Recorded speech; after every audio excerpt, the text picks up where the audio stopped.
Welcome! If you're getting too many story notifications from friends on Snapchat and it's starting to feel a bit overwhelming, don't worry, you can easily turn them off in just a few taps. Snapchat is great for staying connected, but those constant alerts can quickly become distracting, especially if you have a lot of active friends. The good news is you don't have to mute everything. You can control notifications for specific people.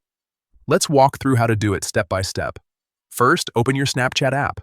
Once you're on the main screen, look at the top left corner and tap on your Bitmoji or profile icon. This will take you to your profile page where all your personal settings and friend options are located. Next, scroll a little until you see the My Friends section and tap on it. This will open your full friends list. Now find the friend whose story notifications you want to turn off. Once you find their name, press and hold on it.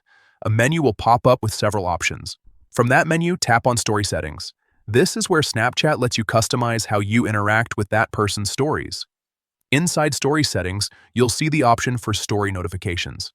Simply toggle off the notification switch. Once it's off, you won't receive alerts every time that friend posts a new story.